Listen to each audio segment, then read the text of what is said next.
एक शख्स गाड़ी से उतरा और बड़ी तेजी से एयरपोर्ट में घुसा। जहाज उड़ने के लिए तैयार था। उसे किसी कॉन्फ्रेंस में पहुंचना था जो खास उसी के लिए आयोजित की जा रही थी। वो अपनी सीट पर बैठा और जहाज उड़ गया। अभी जहाज कुछ दूर ही उड़ा था कि कैप्टन ने ऐलान किया, तूफानी बारिश और बिजली की वजह से जहाज का रेडियो सिस्टम ठीक से काम नहीं कर रहा, इसलिए हम करीबी एयरपोर्ट पर उतरने के लिए मजबूर हैं। जहाज लैंड होते ही अब वो शख्स बाहर निकला और कैप्टन से शिकायत करने लगा कि उसका एक एक मिनट कीमती है और होने वाली कॉन्फ्रेंस में उसका पहुंचना बहुत जरूरी है। पास खड़े दूसरे मुसाफिर ने उसे पहचान लिया और बोला, डॉक्टर पटनायक, आप जहां पहुंचना चाहते हैं टैक्सी द्वारा यहां से केवल 3 घंटों में पहुंच सकते हैं। डॉक्टर ने उस शख्स का शुक्रिया अदा किया और टैक्सी लेकर निकल पड़ा।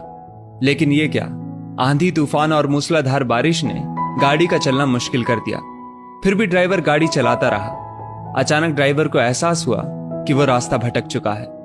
नाउमीदी के उतार चढ़ाव के बीच उस शख्स को एक छोटा सा घर दिखा। इस तूफान में वही गनीमत समझकर गाड़ी से नीचे उतरा और दरवाजा खटखटाया। आवाज आई, जो कोई भी है अंदर आ जाए, दरवाजा खुला है। अंदर एक बुढ़िया आसन बिछाए भगवत गीता पढ़ रही थी। उसने कहा, माँ जी, अगर इजाजत हो तो आपका फोन इस्तेमाल कर लूं।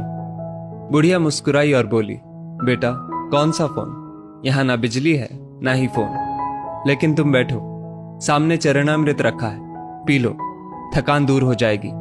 और खाने के लिए भी कुछ ना कुछ फल मिल जाएगा, खा लो ताकि आगे सफर के लिए कुछ शक्ति आ जाए। डॉक्टर ने शुक्रिया अदा किया और चरणामृत पीने लगा। बुढ़िया अपने पाठ में खोई थी कि डॉक्टर की नजर उनके बगल में पड़ी। एक बच्चा कंबल में लिपटा पड़ा था जिसे बुढ़िया थोड़ी थोड़ी देर में हिला देती थी।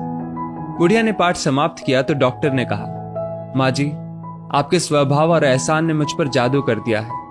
आप मेरे लिए भी दुआ कर दीजिए, ये मौसम साफ हो जाए। मुझे उम्मीद है आपकी दुआएं जरूर कबूल होती होंगी। बुढ़िया बोली, नहीं बेटा, ऐसी कोई बात नहीं। तुम मेरे अतिथि हो और अतिथि की सेवा ईश्वर का आदेश है।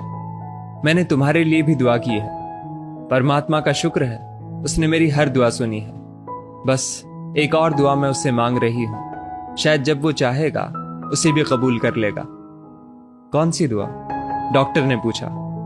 बुढ़िया बोली, ये जो 4 साल का बच्चा तुम्हारे सामने अधमरा पड़ा है, मेरा पोता है। ना इसकी माँ जिंदा है ना ही बाप। इस बुढ़ापे में इसकी जिम्मेदारी मुझ पर है। डॉक्टर कहते हैं इसे कोई खतरनाक रोग है जिसका वो इलाज नहीं कर सकते। वो कहते हैं एक ही नामवर डॉक्टर है। क्या नाम बताया था उसका? हाँ, याद आया, डॉक्टर पटनायक। वो इसका ऑपरेशन कर सकता है। लेकिन मैं बुढ़िया कहाँ उस डॉक्टर तक पहुंच सकती हूँ? बच्चे को लेकर जाऊं भी तो पता नहीं वो देखने के लिए राजी भी हो या नहीं। बस अब बंसी वाले से यही मांग रही थी कि वो मेरी मुश्किल आसान कर दे। डॉक्टर की आंखों से आंसुओं का सैलाब बह निकला। वो रूंधे कंठ से बोला, माई, आपकी दुआ ने हवाई जहाज को नीचे उतार लिया, आसमान पर बिजलियां कौंधवा दी, मुझे रास्ता भुलवा दिया ताकि मैं यहां तक खींचा चला आऊं। हे भगवान, मुझे यकीन ही नहीं हो रहा कि कन्हैया एक दुआ कबूल करने के लिए अपने भक्तों की इस तरह भी मदद कर सकता है। दोस्तों, वो ईश्वर सर्वशक्तिमान है। जहां इंसान बेबस हो जाता है वहीं से उसकी परम कृपा शुरू होती है। यदि इस वीडियो ने आपका दिल छू लिया हो तो इसे लाइक शेयर अवश्य करें और ऐसी ही बेहतरीन वीडियोस के लिए हमारा पेज जरूर फॉलो कर लें। धन्यवाद।